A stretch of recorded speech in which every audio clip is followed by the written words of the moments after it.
para quem tiver interesse. Eu só queria deixar bem claro, tá, que esses arquivos que eu disponibilizo da aula, eu disponibilizo no YouTube, a própria Microsoft, ela tem uma área lá para a gente disponibilizar o arquivo, tá? Então, quando o Teams me devolve a gravação no formato lá de um arquivo de vídeo, ele já me sugere eu postar num link lá da Microsoft. Eu estou salvando esse vídeo, estou postando no YouTube, porque me parece que é a ferramenta mais conhecida, assim, né, e mais de fácil acesso para todo mundo, né, todo mundo tem acesso a YouTube, tá? Mas eu sempre, quando eu posto vídeo, eu posto de uma maneira, e tem lá as configurações que tu faz, para que só nós, participantes dessa aula, consigamos acessar.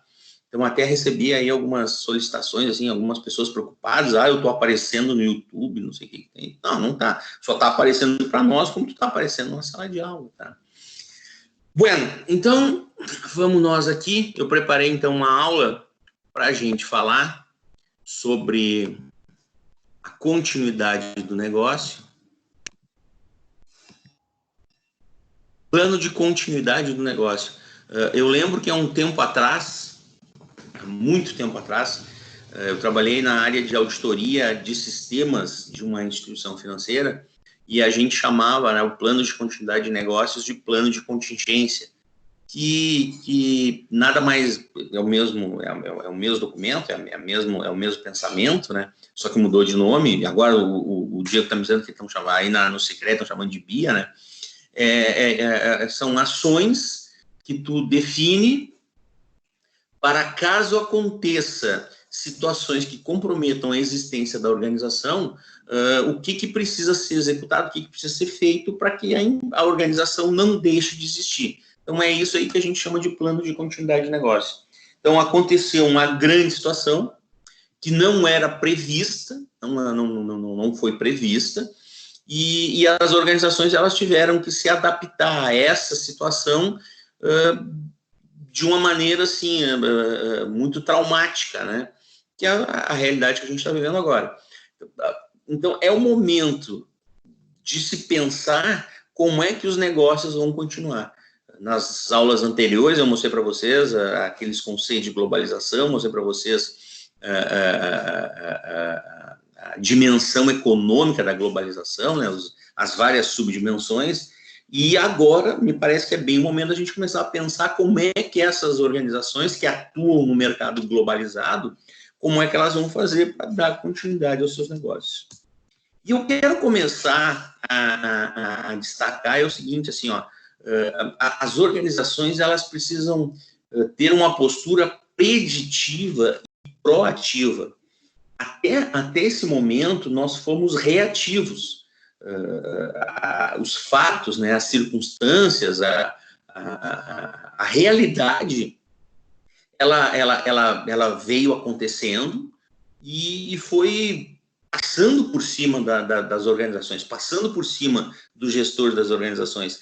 E as decisões que os gestores tomaram foram decisões reativas para tentar adequar uma situação ao que vinha por cima, assim, vinha de roldão, né? Então eu vinha tentando, aparece o problema, eu vou resolver, aparece o problema, eu vou resolver, aparece o problema, eu vou resolver. A gente já está 2 meses nessa situação, né?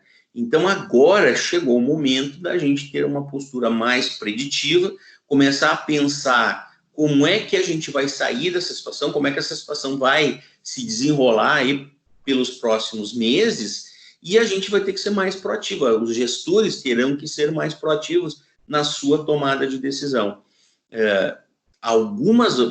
Isso eu comentei com a turma de 2018 e 2020, na segunda-feira.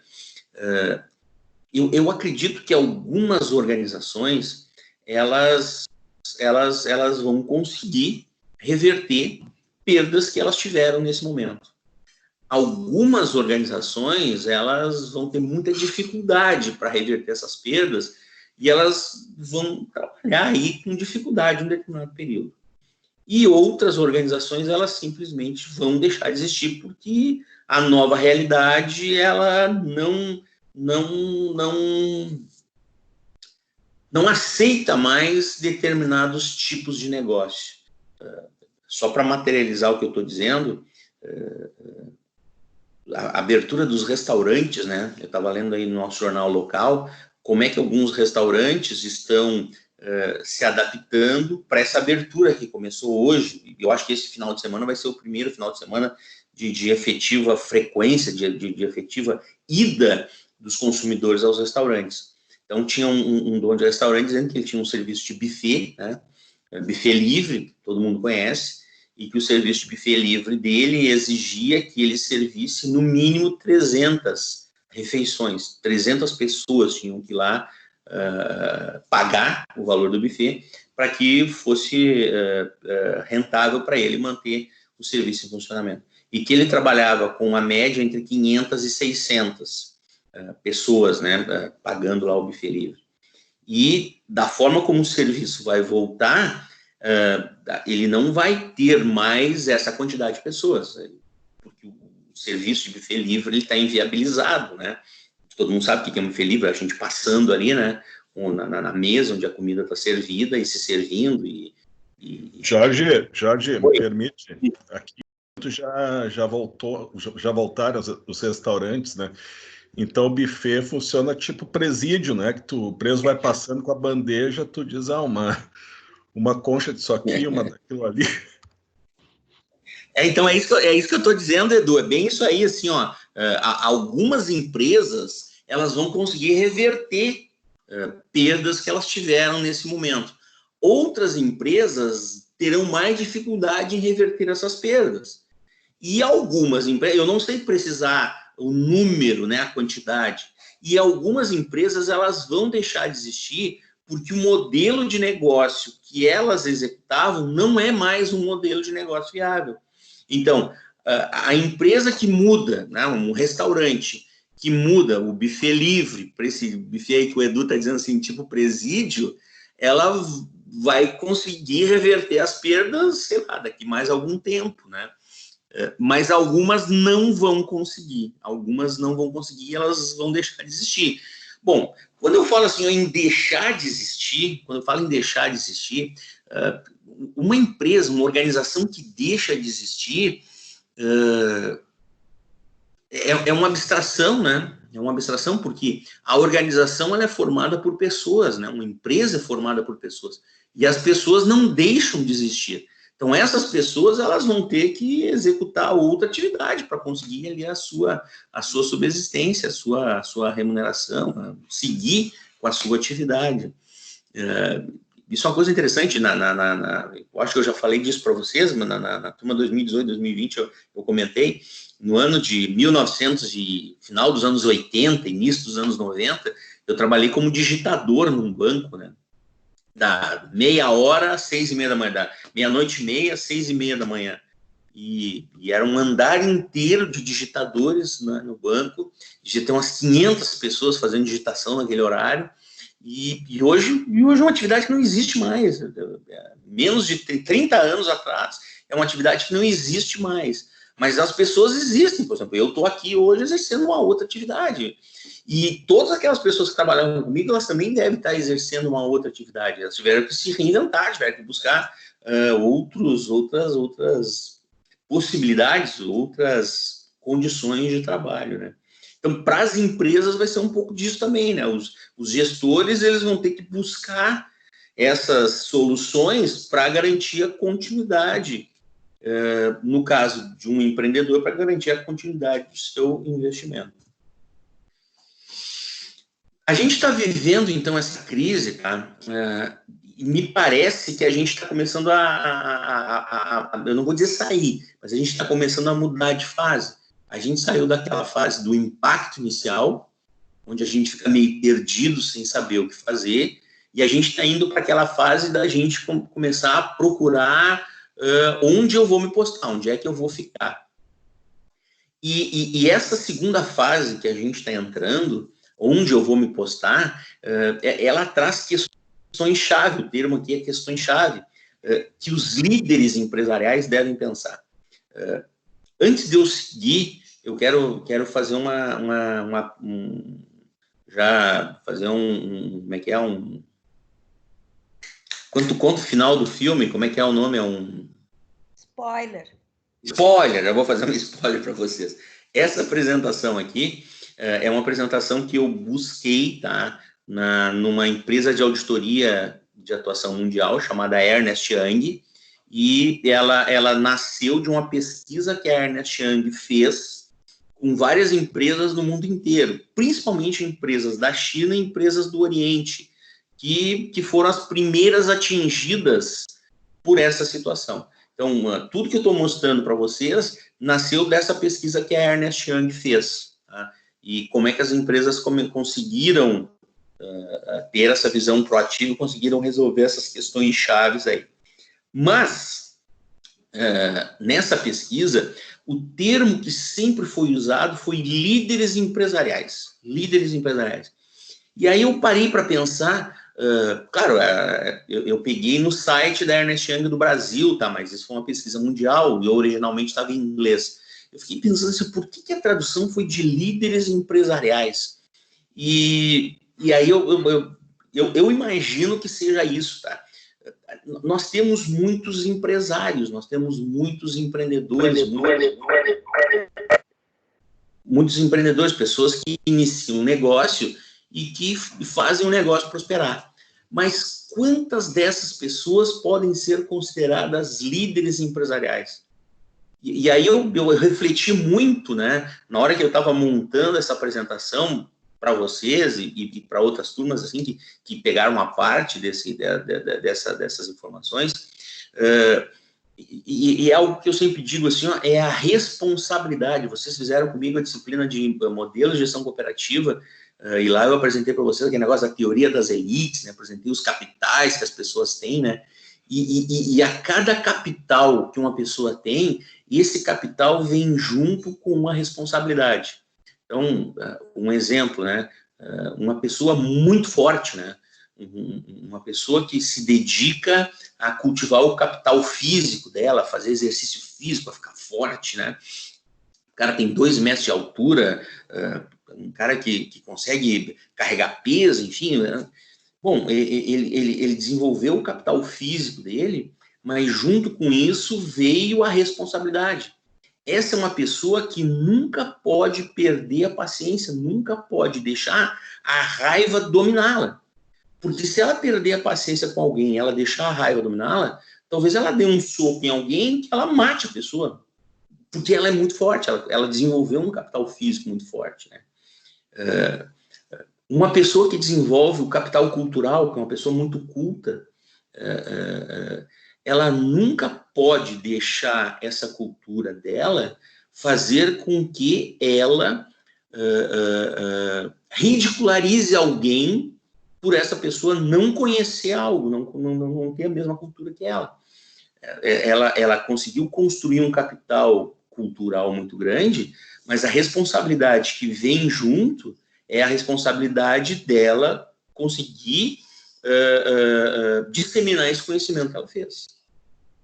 Uma pessoa que constrói um capital financeiro muito grande é uma pessoa muito rica, mas só que junto com a riqueza vem a responsabilidade. O que eu faço com essa riqueza que eu construí? Tá? Então, é nesse sentido que a gente falou já alguns semestres atrás, né, quando eu mostrei para vocês esse conceito lá em modelo de gestão cooperativa, que eu busco a explicação para o termo líderes empresariais. Um líder empresarial é alguém que sabe da responsabilidade que ele tem frente às pessoas que estão envolvidas com o negócio que ele está gerenciando. Não sei se eu consegui me fazer entender. Acho que sim. Não, deu, professor. A gente é bem com a questão dos poderes, né? Que tem agora as contrapartidas, né? Não sei se é nesse sentido que está querendo falar, mas no sentido que eu estou falando, Porte, é o seguinte, ó.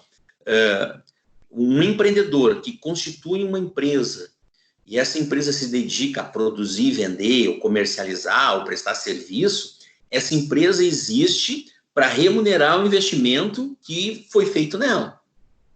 E uma parte do investimento está na figura do empreendedor. Só que a responsabilidade do empreendedor é maior do que com a remuneração do investimento que foi feito na empresa. A responsabilidade dele é com todos aqueles que dependem do negócio da empresa, do negócio que a empresa explora. Então, se eu tenho um comércio, a minha responsabilidade não é só com a remuneração que eu obtenho da exploração da atividade comercial. A minha responsabilidade é com todos aqueles que dependem da exploração da atividade que eu estou fazendo. Então, assim, ó, eu tenho funcionários, evidente, a primeira linha que eu vou falar para vocês, mas eu tenho os meus clientes, eu tenho os meus fornecedores, eu tenho a comunidade. Então, assim, ó, o líder empresarial é o cara que consegue enxergar isso. Estas questões chaves, tá, que a Ernest Young ela buscou e ela está tratando aqui, elas são questões chaves para líderes empresariais. Porque eu posso ter simplesmente empresário ao invés de ter líder empresarial. Empresário é o cara que está no negócio para ganhar dinheiro e deu, né? Esses tempos aí até ouvi um desses ditos empresários assim, se eu não puder mais executar a minha atividade, eu vou fechar o meu negócio, vou me desfazer de tudo que eu possuo, e eu já tenho dinheiro suficiente para eu ir para a praia, ficar lá gozando a vida, eu, meus filhos, meus netos, meus bisnetos. De novo, né? Por isso que eu não compro nada na van. Tudo que ele fez, tudo que esse cara diz que construiu, evidentemente, com o esforço dele, ninguém está negando isso, o dinheiro é dele, ele faz com o dinheiro dele o que ele quer. Mas não é uma postura de um líder, né? Porque um líder sabe que no momento que ele age dessa maneira, muitas pessoas deixam de ter determinadas condições que teriam se ele agisse com a postura de um líder. Então é o seguinte, pessoal, só para resumir assim, ó, se eu sou um cara muito forte, eu nunca posso ficar bravo com ninguém. Se eu sou um cara muito inteligente, muito culto, eu nunca posso menosprezar ninguém para a pessoa não saber alguma coisa. Se eu sou um cara muito rico, eu nunca posso pensar em usar a riqueza só para mim. Né? Penso que é isso. É isso que diferencia, né, o líder empresarial do simplesmente o empresário. Então, essas questões chaves que eu vou começar a mostrar para vocês agora, elas são questões chaves para líderes empresariais. E o que eles precisam fazer para entender a reformulação que a gente está passando, que a sociedade está passando, e como é que essa reformulação vai impactar os negócios e como é que ela vai fazer para recuperar. Bom, então tá aqui, né, o spoiler aí que a Mara bem lembrou, tá? Foi uma pesquisa, então, da Ernest Young, feita aí com empresas na Ásia, na China, que foram as primeiras empresas impactadas, né? E elas já começaram a fazer um plano de recuperação. E esse plano de continuidade de negócio, ele identificou 5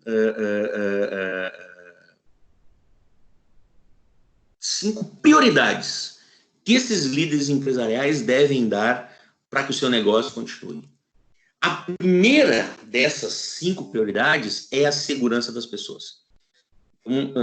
Eu não posso pensar num plano de continuidade de negócio, eu não posso pensar no meu negócio, na minha atividade, seguir, se eu não conseguir garantir a segurança das pessoas que estão envolvidas no meu negócio.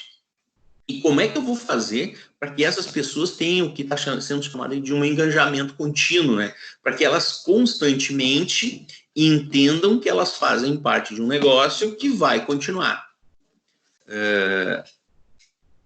A primeira garantia, então, de segurança das pessoas, ela se dá no local de trabalho. E uma característica, tá, que foi identificada aí nesse trabalho da Ernest Young, e eu já tinha escutado isso há um tempo atrás, é a seguinte, ó, quando uma organização é muito grande, e essa é uma das características que tem nessas empresas aí, né, transnacionais, quando a organização é muito grande, muitos funcionários de um nível hierárquico inferior, eles não têm noção de toda a estrutura empresarial. A visão máxima que esses funcionários têm é a do seu superior imediato.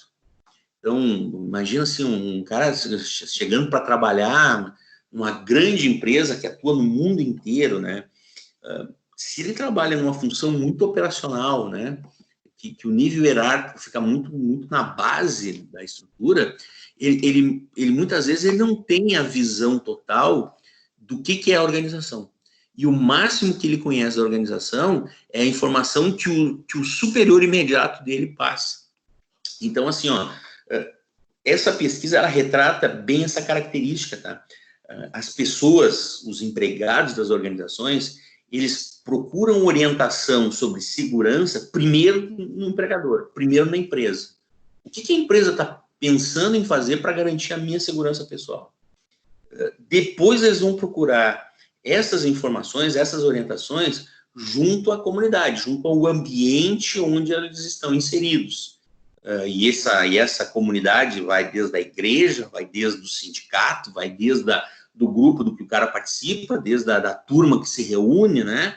Então, primeiro eu vou lá no meu empregador, né? No meu superior imediato. O que vai fazer? Eu sei que tem um vírus aí que está infectando as pessoas. O que eu vou ter aqui para eu conseguir trabalhar? Depois ele vai na comunidade. O que está acontecendo? E depois ele vai nos líderes governamentais, né? Em várias esferas, né? Então, a responsabilidade dos gestores, dos líderes empresariais é essa, é de dar essa primeira orientação em relação à segurança das pessoas e fazer com que as pessoas tenham esse engajamento. Bom, é importante que esses 3 níveis, eles tenham consistência, eles tenham uma unidade de discurso. Não pode um falar uma coisa, o outro falar outra, o outro falar outra, né?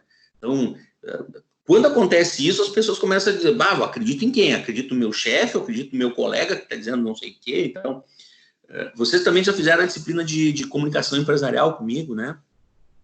E nessa disciplina, a gente vocês fizeram, né? Ou não fizeram ainda? De comunicação, eu acho que não ainda, professor. Não fizeram. Então tá, só como 2018 fez. Tá, então é o seguinte, na disciplina de comunicação empresarial eu mostro isso, eu mostro como é que a comunicação pode ser utilizada para melhorar o processo de gestão de uma empresa. Então, quanto mais informação, quanto mais chamamento as pessoas de uma organização têm, mais integradas a essa organização, mais engajamento elas vão ter. Então, essa é a primeira prioridade que os líderes empresariais têm que ter para o seu negócio, que é priorizar a segurança e garantir o engajamento dessas pessoas. Bom, ações pontuais tá, dentro dessa prioridade. Aquelas organizações que podem se aderir a acordos de trabalho flexíveis, né, que vários países criaram, aqui no Brasil foi criado, né? Então, aquelas empresas que podem aderir a esses acordos de trabalho flexíveis, que elas o façam dentro de uma visão de responsabilidade. Ou então, aquelas empresas que conseguem garantir que algumas pessoas trabalhem de maneira remota e que exijam que essas pessoas realmente estejam trabalhando e estejam garantindo a sua segurança. Não adianta nada o cara ficar de segunda a sexta-feira trabalhando em casa e no sábado e no domingo o cara ir jogar bola com 50 pessoas e fazer um churrasco depois com mais 30 pessoas, né? Se a organização manda a pessoa trabalhar em casa, trabalhar de maneira remota, de novo, é responsabilidade. Existe também a contrapartida da pessoa que está trabalhando em casa de não ir para o churrasco, não ir para o jogo de futebol no final de semana. Então, utilizar uma forma bem pontual de garantir a segurança é isso. Utilizar essas possibilidades de trabalho flexível, de trabalho remoto, tá? Algumas empresas, elas vão ter a necessidade, vão querer reorganizar suas equipes, distribuir alguns recursos para garantir, né, que o ambiente de trabalho seja seguro. Então, se eu tenho pessoas que não têm condições de trabalhar remotamente, essas pessoas vão ter que trabalhar fisicamente.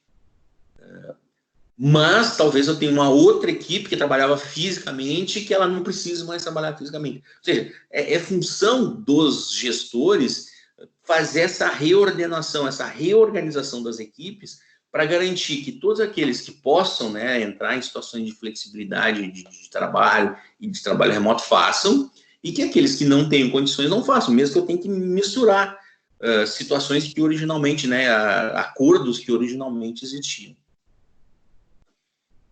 E, para fechar aqui, né, a questão das comunicações, a comunicação regular, dizendo o que está acontecendo, quais são as ações que estão fazendo, né, e essas comunicações, elas devem estar alinhadas com o que dizem as políticas governamentais, as autoridades de saúde, né. Não adianta eu na empresa dizer alguma coisa e as pessoas pegarem um jornal, acessarem o rádio, acessarem a TV, ou irem no sindicato, ou irem na igreja e descobrirem que é outra realidade. Então, eu tenho que criar essas informações para as empresas que sejam alinhadas, para os funcionários das empresas, que sejam alinhadas com o que está acontecendo, que está sendo divulgado pelas outras entidades.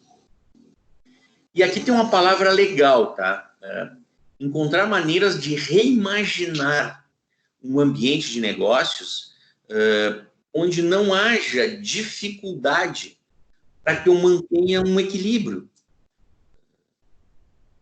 Existem pessoas que talvez eu possa colocar trabalhar em casa, mas como é que eu vou fazer, como é que vai ser o meu ambiente de negócio agora, para que esse negócio de trabalhar em casa não seja uma dificuldade para a pessoa? Aquela pessoa que não consegue trabalhar em casa, aquelas equipes que não conseguem trabalhar em casa, elas vão continuar trabalhando fisicamente. Mas como é que eu vou imaginar agora um novo ambiente de trabalho, sabendo que tem toda uma série aí de medidas, né, sanitárias que eu vou ter que cumprir? Então, aquele ambiente anterior de trabalho, ele mudou. Eu tenho que reimaginar esse ambiente de trabalho. As empresas precisam ter uma postura proativa para reimaginar esse ambiente de trabalho. É um pouco aí do que eu estava conversando com o Edu, né, da questão do restaurante, né? O restaurante, se ele quer permanecer no negócio, ele tem que enxergar que aquele antigo restaurante que ele tinha, que atendia 500 pessoas, não tem mais espaço. Eu tenho que reimaginar como é que eu vou trabalhar. Claro, é muito diferente, talvez eu tenha que abrir mão de alguma situação, mas essa é a diferença entre o líder empresarial e simplesmente o empresário. Antes de eu ir para outra, eu vou parar aqui e vou chamar para a gente fazer então uma pequena discussão aí. Eu acho que alguns de vocês aí talvez estejam com vontade de fazer alguma contribuição nessa primeira parte aí. E aí?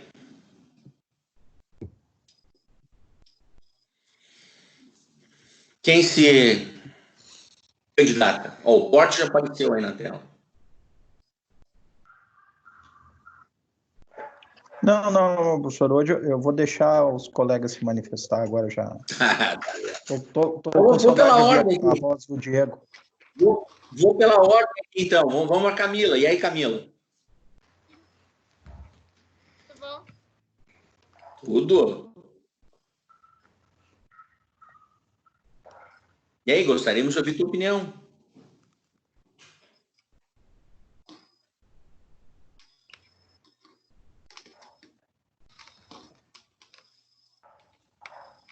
Diego, fala tu então, Diego, se a Camila a gente está se ajeitando.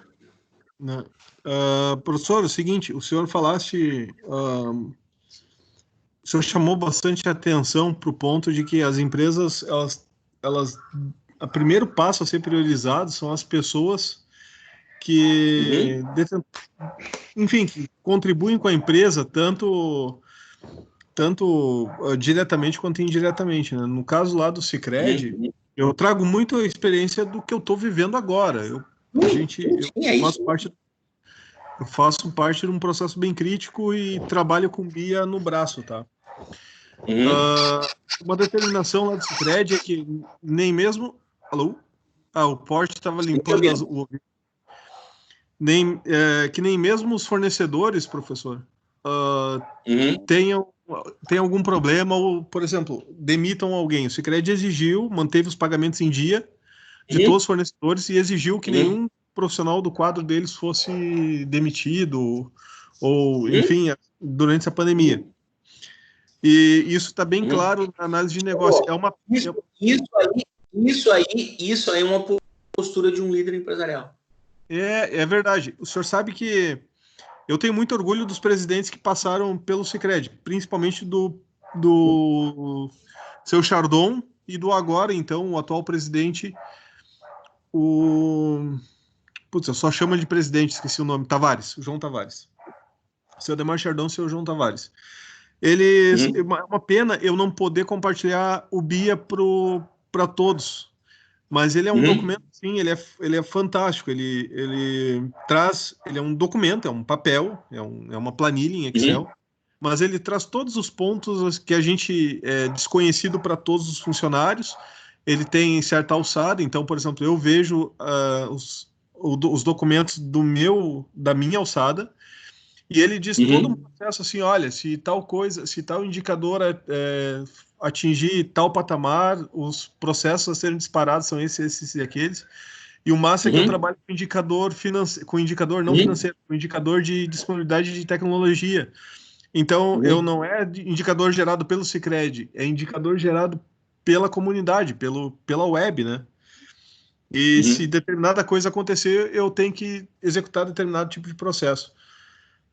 A continuidade hoje do negócio, eu não sei se é óbvio que estava prevista na sua turma, na sua cadeira hoje, o senhor se programou para isso, mas não quero usar a frase infeliz, mas que bom que isso aconteceu agora, porque mas, por favor, né, não estou usando uma frase infeliz, até mesmo porque alguns sabem, meu irmão está infectado e internado. Mas que bom que isso está acontecendo agora, essa disciplina e esse tema nessa disciplina, porque sem impacto sem análise de impacto no negócio, não sobreviveria.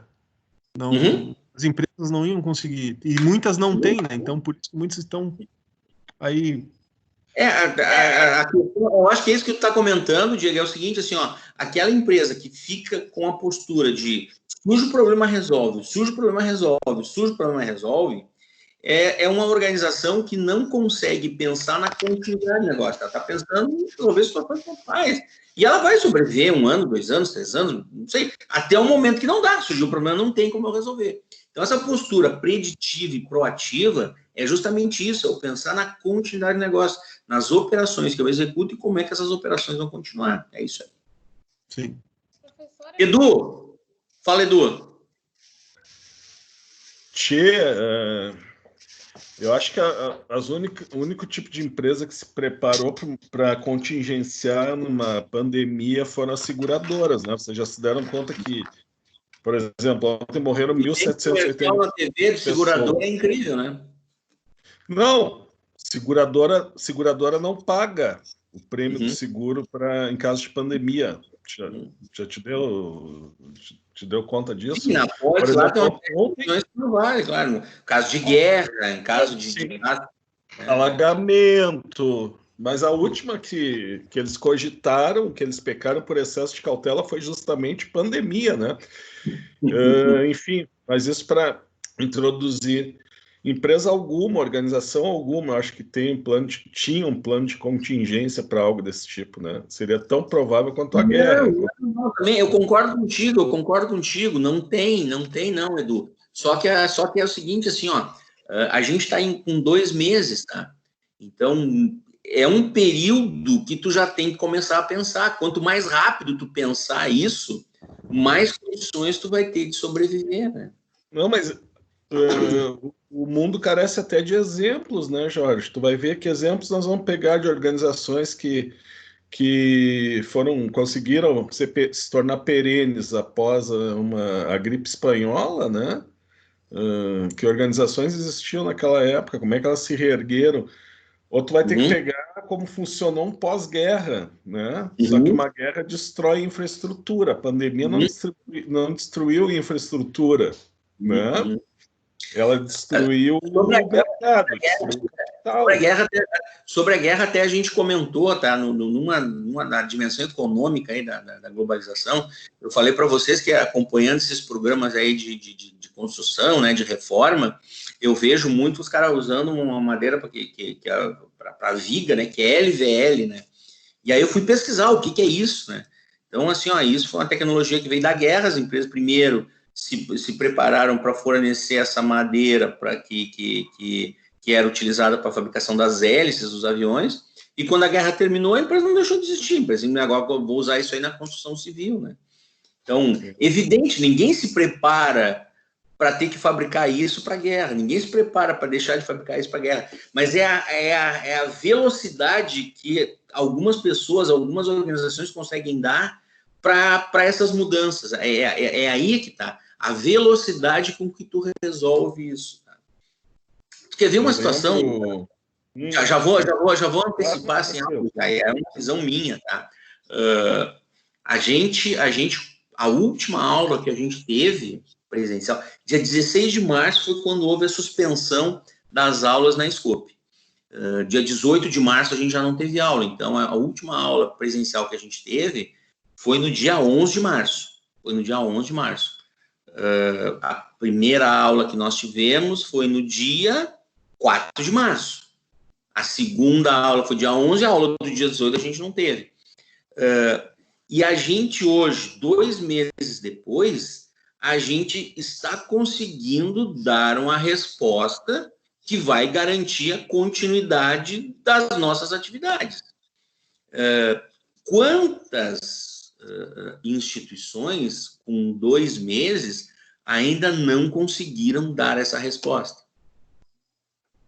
É isso que eu estou tentando mostrar, né? Então, assim, ó, bom, agora eu preciso dar uma resposta. Eu não sei realmente o que vai, ninguém sabe o que vai acontecer.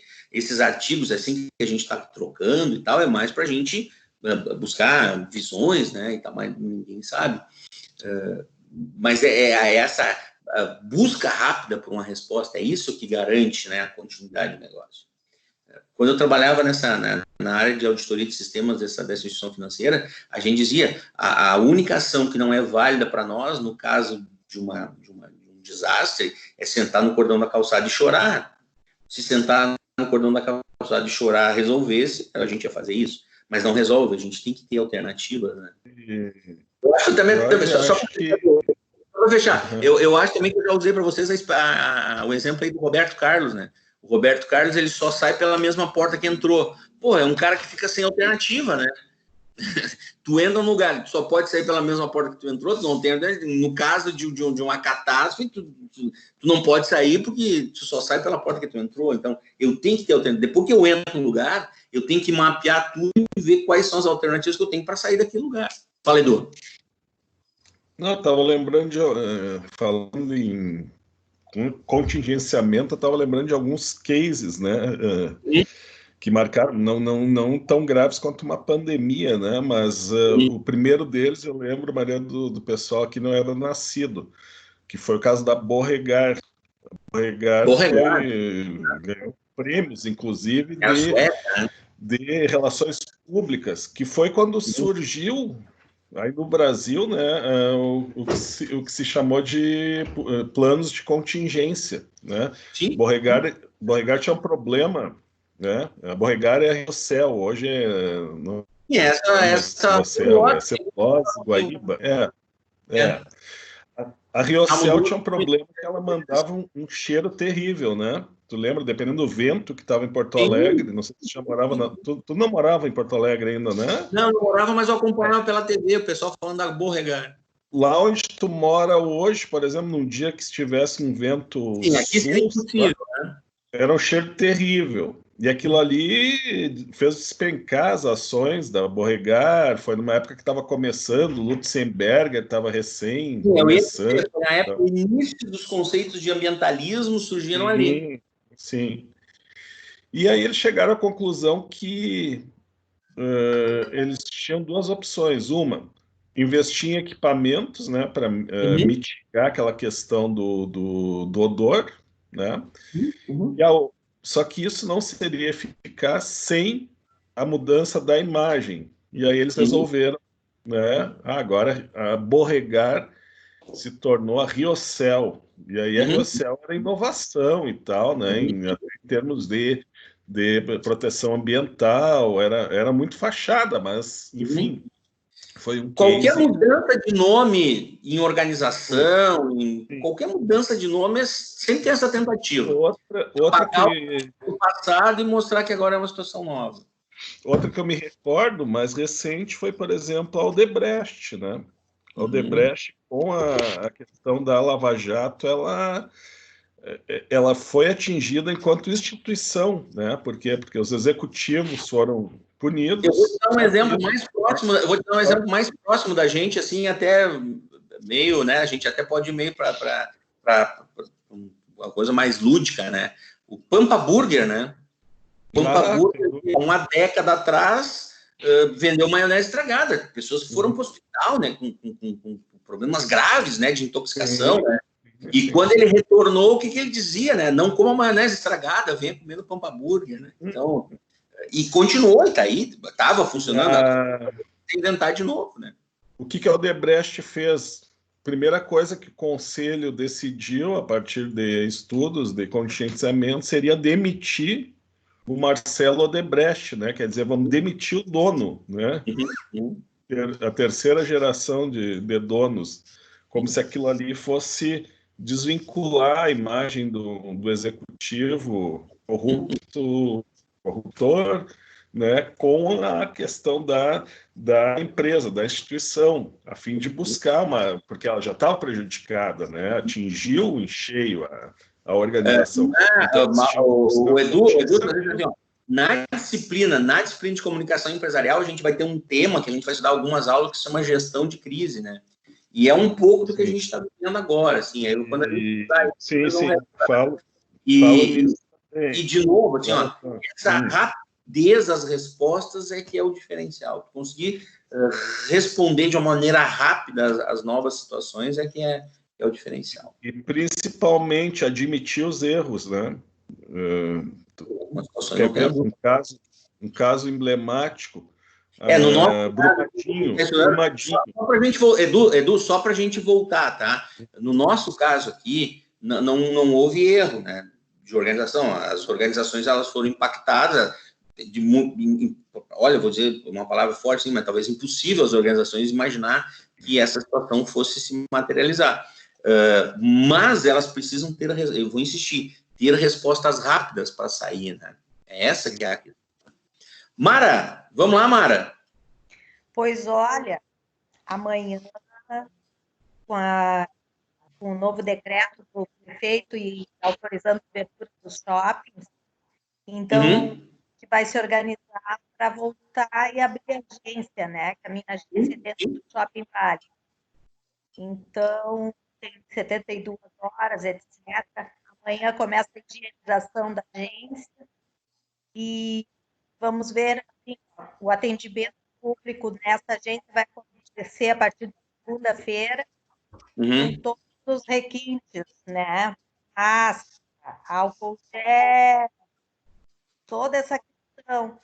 A Unicred ela vem tentando fazer essa ação, né?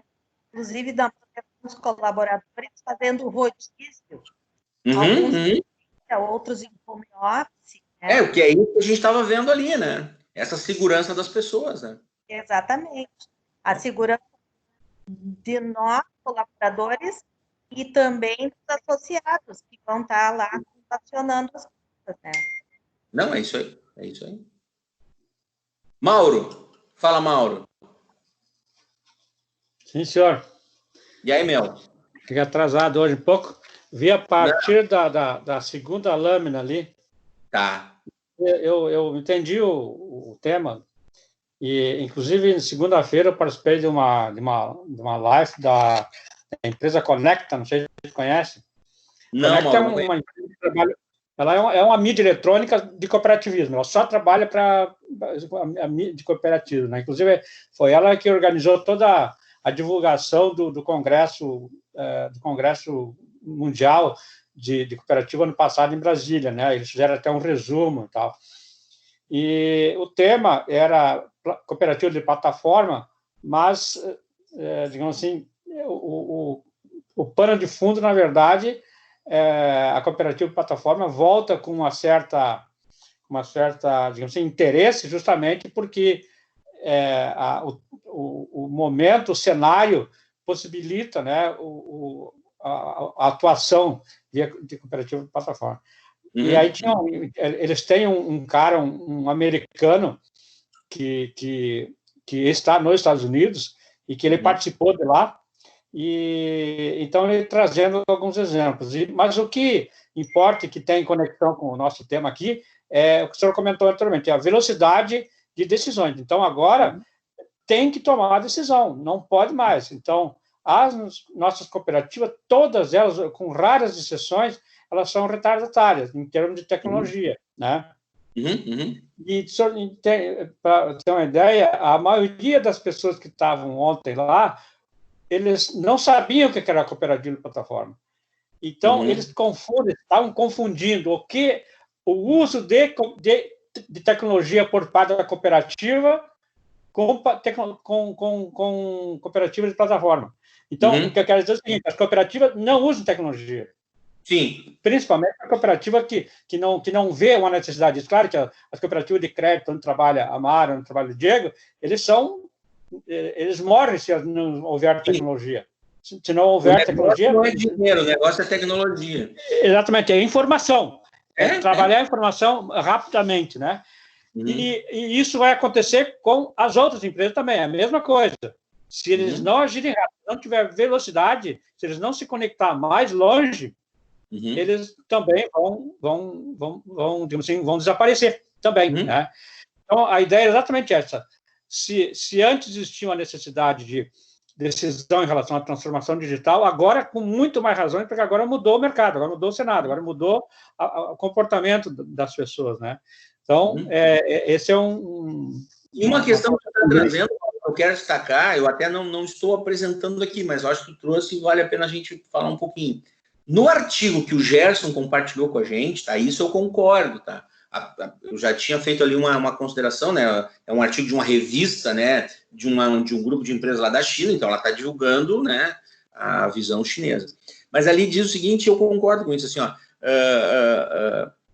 Existe mais ou menos dois caminhos, né? Ou duas visões, os dois extremos, né? E nesses extremos ali tem várias posições. Mas, assim, os dois extremos seriam, se resolve essas grandes questões hoje mundiais, se resolve cada um por si, ou se resolve isso de maneira integrada? Então, esses seriam os dois extremos. Entre esses dois extremos, a gente vai ter várias graduações, né? E as cooperativas de plataforma, me parece que elas estão mais para o outro lado, né? Elas tentam propor soluções de uma maneira mais integrada, ao contrário do que eu tentar resolver o meu mundinho ali.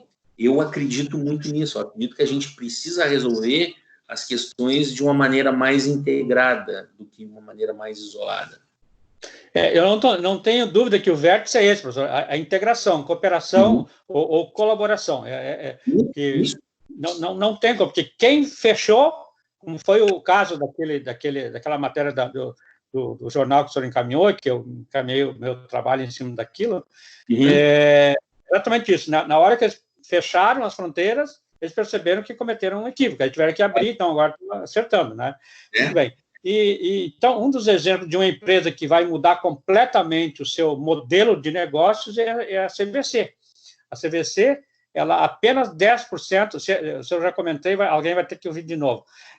A CVC, ela somente 10% dos serviços dentro dos negócios deles são feitos pela internet. Porque eles têm 1.300 lojas físicas. 90% na loja, não tinha esse dado, 90% exatamente, E as concorrentes dele é exatamente o contrário. Né? Na verdade, a concorrente dele, que aí no caso é a Decolar e outros que tem, né? É 100% web, 100%. Não tem loja física em nenhum lugar, né? Então, eles querem, em 4 anos, virar a chave. Ou seja, eles querem transformar o contrário. Ficar 10% físico e 90% digital. Então, esse é um dos modelos de negócio ou seja, ele já tomou a decisão do que ele vai fazer, do que eles vão fazer. Então, não terminou ainda o processo, eles já sabem o que vão fazer. É um CIO, o CEO é um brasileiro que entrou agora, ele entrou no início do processo, e ele foi impactado por isso, e eles já tomaram a decisão, já sabem o que vão fazer, já tem o futuro para há 5 anos na frente, né? Já tomaram. Então, e as nossas cooperativas, elas não vão fazer isso. Elas não vão fazer isso, não vão tomar essa decisão.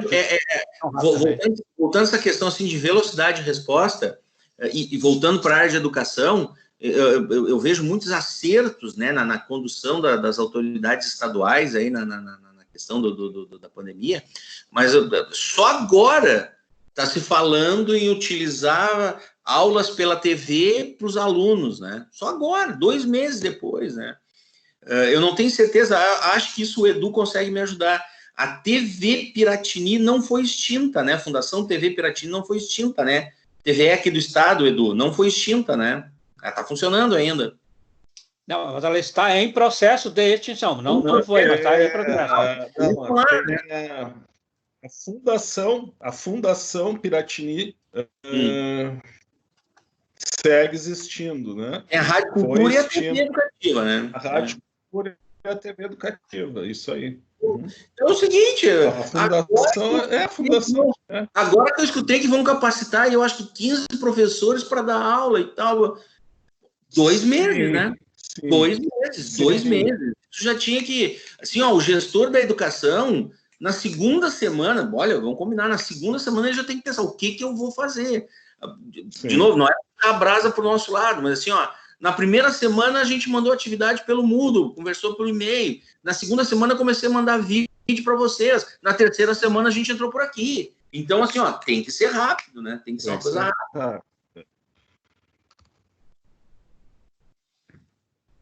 Bom, vamos adiante. Depois a gente volta, então. Deixa eu seguir aqui, porque realmente, assim, a gente começa a abrir umas janelas, né? E aí a gente entende todas as ramificações que tem, né? Às vezes a dificuldade toda, né? É tu entender tudo que tá. Às vezes não, na maioria das vezes, a dificuldade é tu entender tudo que está acontecendo e tu escolher o caminho certo, né?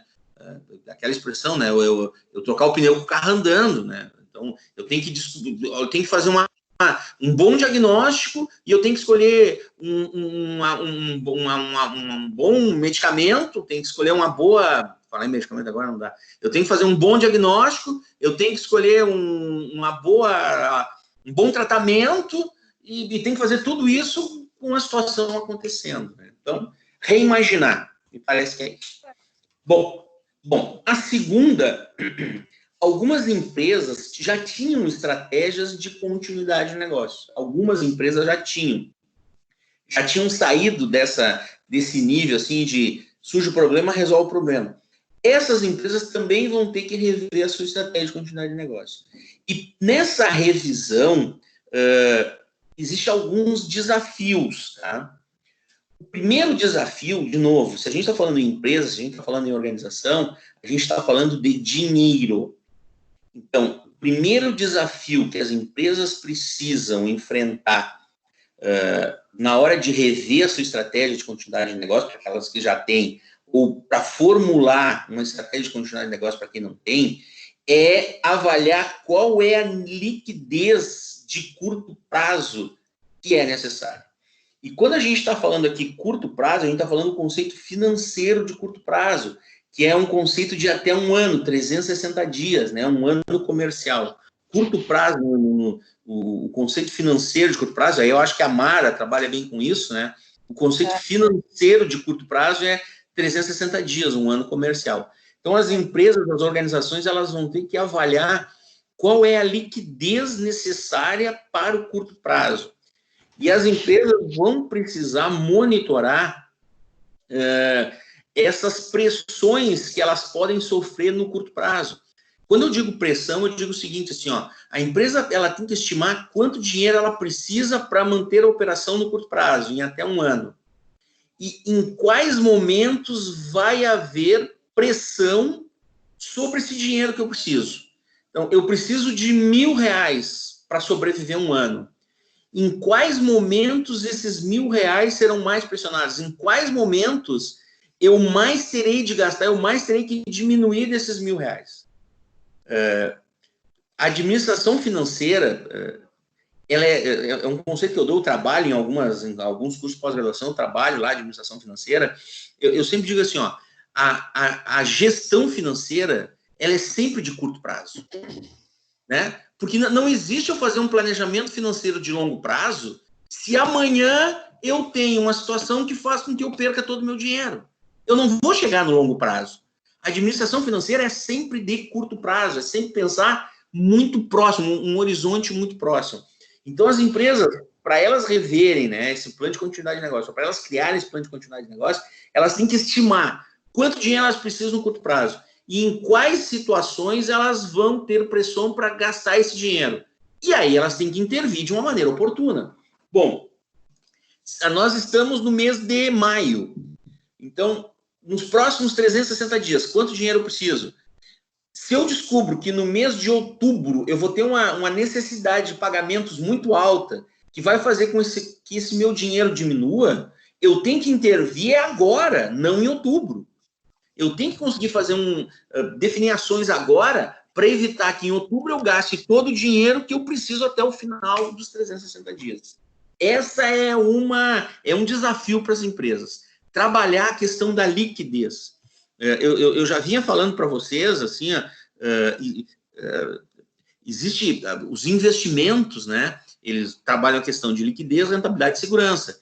Existem momentos onde a rentabilidade é mais importante, existem momentos onde a segurança é mais importante. Nesse momento, me parece que a liquidez é mais importante.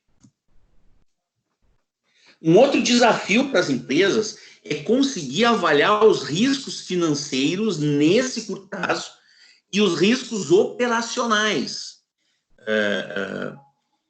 Uma empresa que depende do atendimento dos seus funcionários, atendimento presencial dos seus funcionários, o maior risco operacional que ela pode ter é o risco de contaminação desses funcionários. Então, nesses momentos, me parece que é o maior risco operacional para ela. Então, se eu identifiquei esse risco, eu vou ter que definir ações para minimizar esse risco, para eliminar esse risco, para evitar esse risco, para transferir esse risco. Dependendo da resposta que eu der para o risco, isso vai ter um impacto direto no meu custo e vai impactar na minha margem, né? E, de novo, tá? A expressão que está sendo usada aqui é lentidão. As empresas que forem lentas para fazer essa avaliação dos riscos financeiros e dos riscos operacionais, elas vão sofrer o que o mercado chama de um estresse financeiro.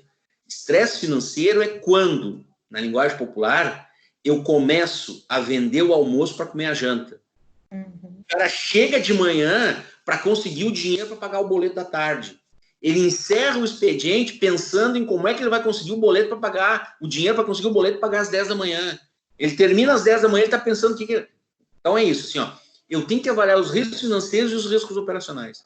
Em última instância, todos os riscos operacionais, eles vão cair na situação financeira, eles vão me causar esse estresse financeiro. Eu tenho que avaliar quanto dinheiro eu preciso no curto prazo. Eu tenho que avaliar os riscos que eu tenho, tanto financeiro quanto riscos operacionais. E eu tenho que dar uma resposta. Por exemplo, em gestão de risco, a gente trabalha com o que chama de resposta ao risco, né? Existem algumas respostas que eu posso dar para os riscos na medida que eles vão surgindo. De novo, Mara trabalha bem com isso, né, Mara? Isso é bem conceito de administração financeira, né?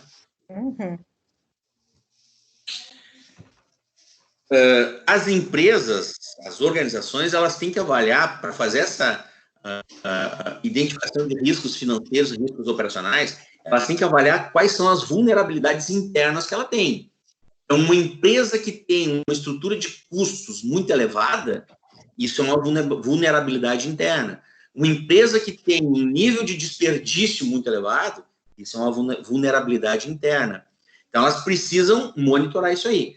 Mas elas também têm que monitorar esses riscos e essas pressões nos clientes, nos fornecedores e em outros que estão relacionados com ela. Então, eu estou trabalhando a todo vapor vendendo mercadoria para o meu cliente. Só que eu identifico que o meu cliente tem um estresse financeiro muito grande. Então, talvez chegue um momento que o meu cliente não consiga mais me pagar. Eu estou trabalhando vendendo mercadoria para o meu cliente, porque eu compro do fornecedor e entrego para o cliente.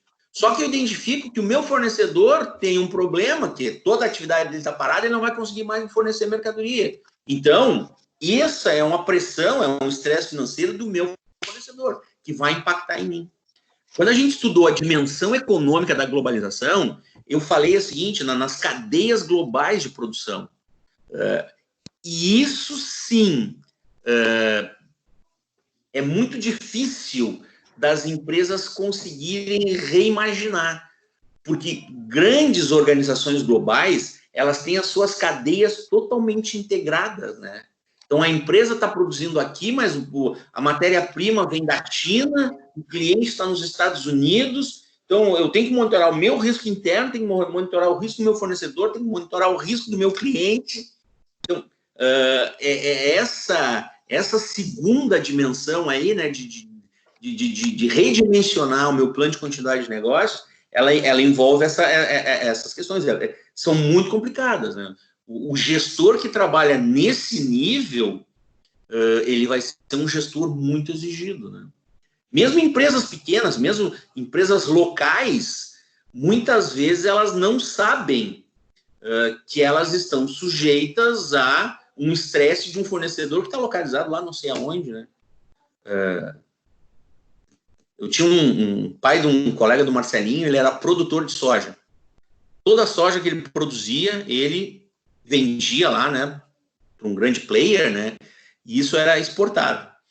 E aí o dólar não estava no nível que está hoje, né, daí eu dizia para ele, pô, que legal, né, legal, que é bom para ti, né, o dólar bem alto é bom para ti, tu vende a dólar, né, a cotação da soja é feita a dólar, né, ele disse, só que tu não sabe que todos os insumos que eu utilizo para plantar a soja também são importados.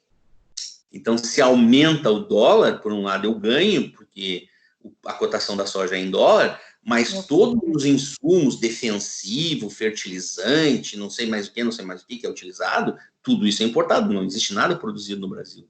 Então, esse é um cara que tem que monitorar o cliente e tem que monitorar o fornecedor. Não sei se eu consegui me fazer entender. Sim, perfeito. Esse cara aqui, né? Pequeno, mas ele entendia todas as relações que tinha no negócio dele, né? Uma empresa que vende, sei lá, não me vem à cabeça agora assim.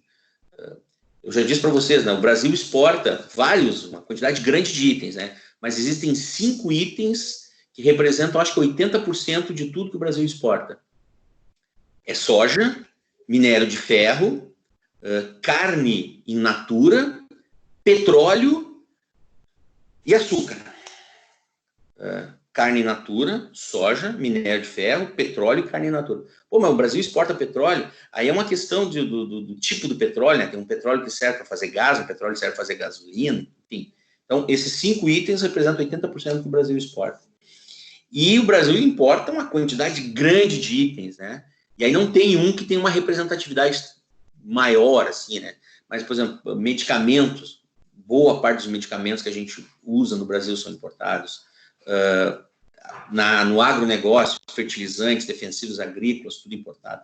Autopeça, a gente produz carro, mas boa parte das autopeças que são utilizadas na produção do carro são importadas. Equipamentos, né, de tecnologia, né, para montagem de computador, de notebook, de celular, assim, boa parte disso é importada, né? Então, eu tenho uma empresa que diz, mas eu não exporto, eu não tenho que me preocupar com isso, né? Só que ela vai se defrontar, por exemplo, com um fornecedor dela que depende da importação. Então, é importante que o líder empresarial ele entenda toda essa interligação da cadeia de produção.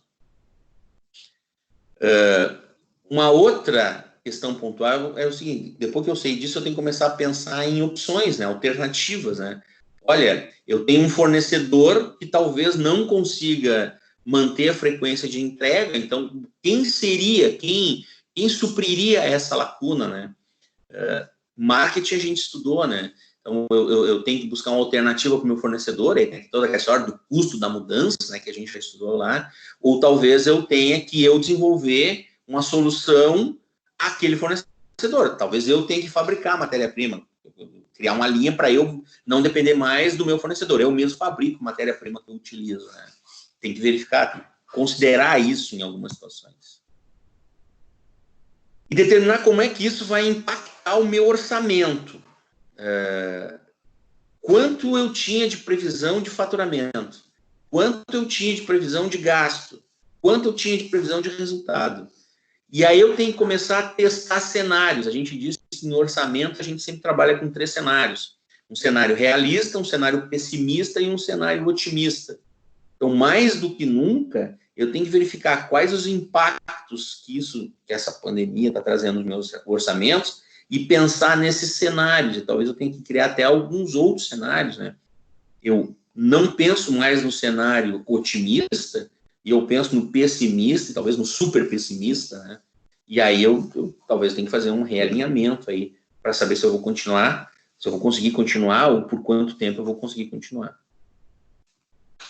Bueno, terceiro item é comunicar com clareza os seus colaboradores, tá? Então as empresas precisam ter mecanismos de comunicação claros, transparentes, tá? Para que as pessoas recebam orientações de maneira rápida. Parece que a rapidez aí é uma constante, de maneira rápida e de maneira adequada. De novo, isso a gente vai estudar muito em comunicação empresarial na área de gestão de crise. Mais importante do que eu resolver o que causou a crise é eu resolver a crise. A resolução do que causou a crise a gente faz com uma questão operacional. Agora, a crise, como é que a crise é resolvida? É com comunicação. Eu fui solicitado aí pela direção da Scope para gravar um vídeo, né, falando em comunicação em momentos de crise, que foi divulgado aí para todas as cooperativas, né, do sistema. E o conceito que eu utilizei nesse vídeo foi esse, tá? Foi o conceito de gestão de crise e como é que a comunicação faz essa gestão. Bom, talvez a empresa tenha que emitir um comunicado lá para o seu cliente dizendo qual é o impacto que a entrega dos produtos e serviços vai sofrer. Para os empregados, tá? Eu tenho que conseguir comunicá-los de uma maneira equilibrada. Como é que eu vou agir de um lado com cautela e de outro lado com a manutenção dos negócios? Então, como é que eu vou conseguir manter os negócios? Como é que a empresa vai conseguir manter os negócios, garantindo segurança para os empregados? Eu preciso que haja essa comunicação de uma maneira clara. Bom, para os fornecedores, eu preciso ter um contato com eles para eu receber a informação se eles vão garantir a entrega, qual é a capacidade que eles têm de garantir a entrega, né, dos produtos que eles me vendem, e até mesmo para eu começar a trabalhar com eles alternativas, né, de fornecimento. Se eu descubro que um fornecedor não consegue mais me entregar os materiais que eu utilizo, talvez ele mesmo já consiga me dar uma alternativa para esse fornecimento. Com credores e investidores, né, talvez a necessidade seja fazer repactuação do negócio, e eu tenho que ter um mecanismo de comunicação com governos e entidades reguladoras, né? Existem muitos negócios que dependem de agências reguladoras, né? A CE depende da ANEEL, a Corsã depende da AGERGS, né, Edu? Então, assim, ó, tudo que a Corsã, todas as decisões que a Corsã toma, elas têm que ser condizentes, têm que ser coerentes com determinações de uma agência reguladora. Então, tem que estar permanentemente em contato com essas agências reguladoras para agir de uma maneira adequada. Bueno, o quarto item aí dos 5 é maximizar o máximo possível a utilização de políticas que os governos criaram para o enfrentamento dessa situação de crise. O que a gente está vendo hoje, tá, são ações assim, ó, muito esparsas, né? Então, às vezes, a empresa nem tem muito como utilizar. Mas, como exemplo, eu posso dar o seguinte, assim, ó, o governo federal, ele prorrogou o pagamento de tributos. Empresas, né, as categorias lá do microempreendedor individual, MEI, ele teve prorrogado o pagamento do tributo em 6 meses. As empresas optantes do Simples tiveram a prorrogação de pagamento de tributos para os tributos federais em 6 meses e para os tributos estaduais e municipais em 3 meses. Até agora não existe aí uma definição da Receita Federal como é que vai fazer isso, né? O documento utilizado para as empresas optantes do Simples pagar os tributos, né, é um documento chamado DAS, Documento de Arrecadação do Simples Nacional. Por essa política, tem que ser gerado 2 DAS, né? Um para tributos federais e um para tributos estaduais e municipais. Mas isso ainda não foi implementado. Então, o que tem hoje, o governo federal prorrogou tudo para 3 meses, mas tem algum que vai ser para 6. Então, as empresas têm que conseguir utilizar ao máximo essas políticas governamentais que foram implementadas. Hoje eu ainda estava acompanhando aí num canal, é difícil, eu estava conversando com o Edu, eu acho, no início aí da conversa, ele me perguntou como é que era a minha rotina, né? E eu disse que hoje eu leio, né, de maneira online, vários jornais, assim, de várias matizes, né? E dificilmente eu olho canais de notícia. Mas hoje de manhã, por coincidência, eu estava assistindo aí um canal de notícia e eu vi muitos empresários reclamando da burocracia de acesso a financiamentos que o governo tinha criado, né? Então, assim, foram criadas políticas e as empresas têm que utilizar ao máximo, né? Maximizar esse uso, né? E no caso da matéria que eu estava vendo, estava reclamando da burocracia. Eu realmente não sei como é que é, eu não tive, na minha atividade profissional, não enfrentei essa situação. O que eu vi foi a utilização dessa prorrogação aí do pagamento dos tributos. E para fechar, a palavra da moda é a resiliência, né?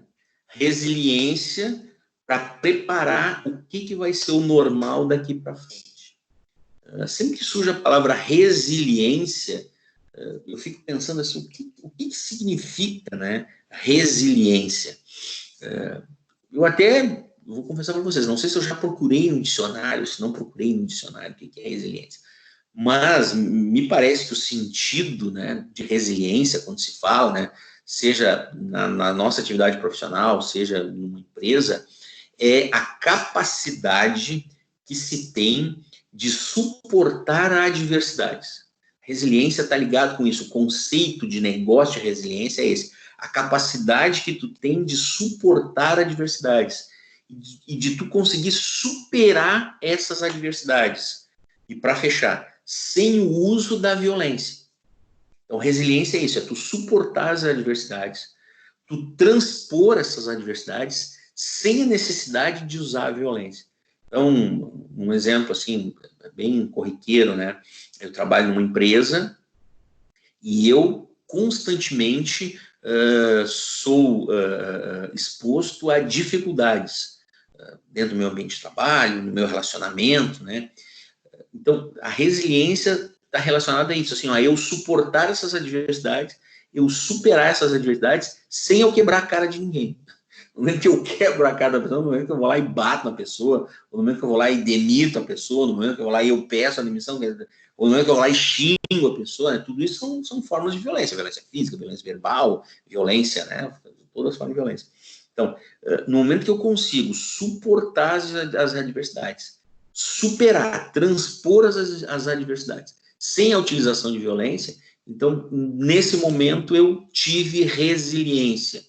E a resiliência me parece que é a palavra aí que vale tanto para pessoas quanto para organizações nesse momento. As organizações vão ter que construir essas resiliências, né? Como é que ela vai superar essas adversidades sem essas atitudes extremas de vou me desfazer de tudo e vou para a praia lá curtir meu negócio. Bom, a fonte é essa aqui. A fonte, então, é o site lá da Ernst Young, tá? Desse trabalho aqui que foi feito, tá? Um trabalho que está lá em inglês. Eu peguei no site brasileiro, então já foi traduzido. E muito dessa tradução, como eu disse para vocês, eu procurei aí tentar identificar o sentido dela.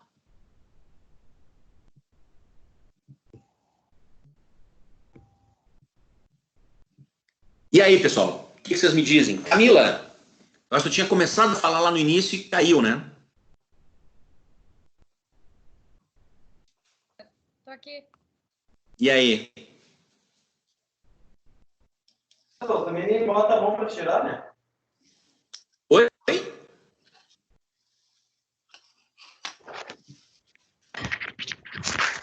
eu voltar.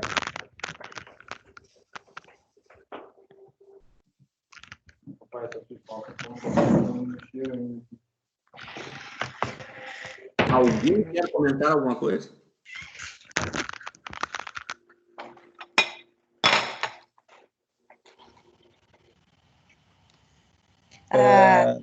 Hein, Jorge? Fala, A resiliência, para mim, é a mistura da resistência com a força. Mas não a força bruta, né? A força contida na pessoa, com a capacidade de resistir. Pode falar, Mara. Pode falar que eu vou mutar aqui o porte. Não, falei. Pode falar.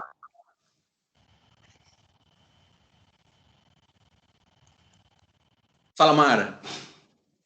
Não, eu estava dizendo que a resiliência, para mim, é a mistura da resistência com a força. Sim. Né?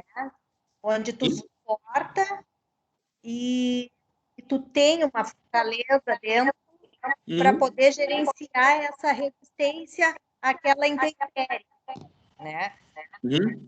Agora, essa colocação assim, sem uso da força é legal, porque às vezes as pessoas são muito reativas, né? E ela tendem a ter uma resiliência, mas reagem mal, né? Eu acho que tu tá com dois abertos, Mara. Eu acho que tu tá no celular e no computador, não tá? Não tô no celular. Eu acho que eu abri dois aqui no computador e agora não sei fechar. Tu tá com dois, eu tô vendo que tem dois usuários e tá dando eco aí. Tá. Como é que eu fecho? Não, tu tem que fechar um deles. Fecha uma das telas aí. É que quando tu fala, dá eco.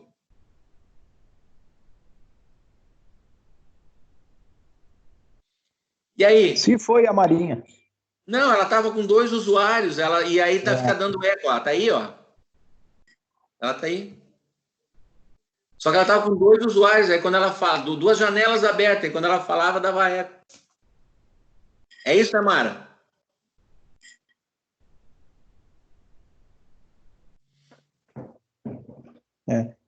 Professor... Mas o que você falou tá bem correto, Mara. O teu conceito tá bem correto, é isso aí mesmo.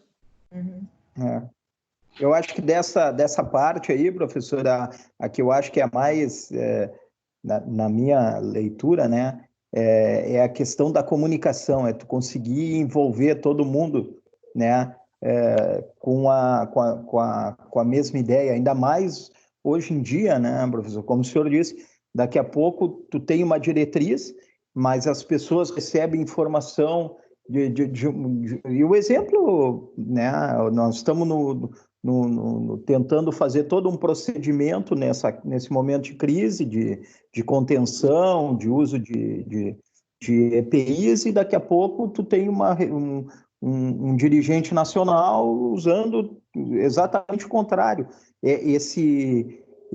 Essa dualidade de informação, ela é muito ruim, né? É complicado. Imagina, um exemplo prático lá no aeroporto.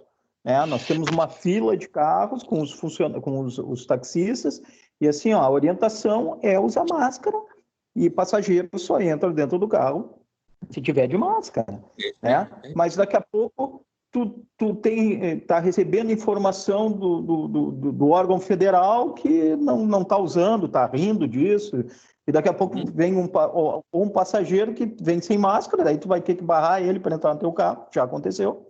Tá. Da mesma forma como tu tem motoristas que não querem usar máscara. E aí é aquele primeiro item lá, garantir a segurança das pessoas, né? Esse tem que estar em ação de tudo, perfeito. E aí, pessoal? Para começar.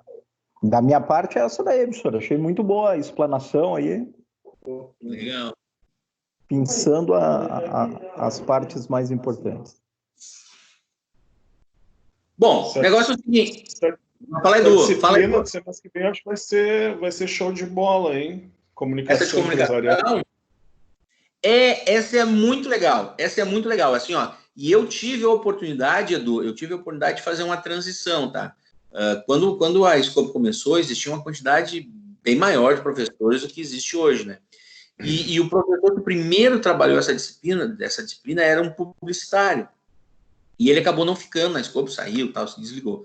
E aí o Derli, na época, né, ele me chamou e disse assim, tu consegue ministrar essa disciplina com enfoque em administração? Porque muitos alunos, né, falaram que porque o enfoque foi dado muito para a área publicitária e tal, assim.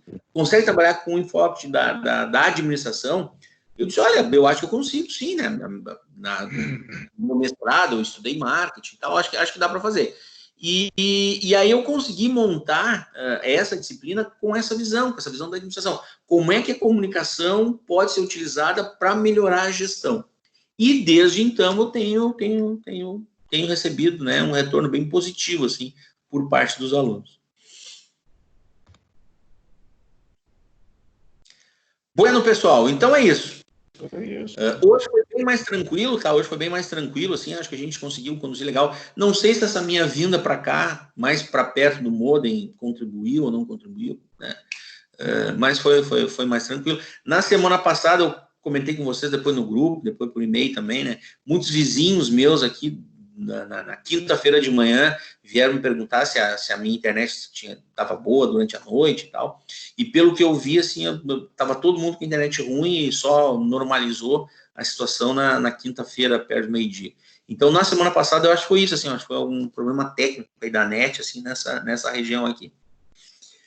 Mas hoje não, hoje a gente conseguiu transcorrer legal.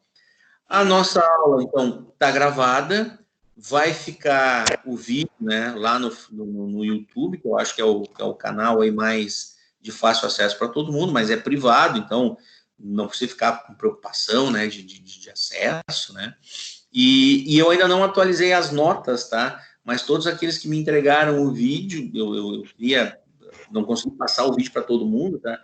Mas todos aqueles que me entregaram o vídeo estão lá com a atividade plenamente feita e eu só tenho que acertar agora a forma se eu vou publicar um por um, se eu vou conseguir editar e fazer um vídeo único depois. Mas isso eu resolvo ainda e comunico com vocês. Okay. Certo? Certo. Um abraço, pessoal. Se cuidem aí. Uma boa noite a todos. Então tá, pessoal. Boa noite. Tchau, um abraço.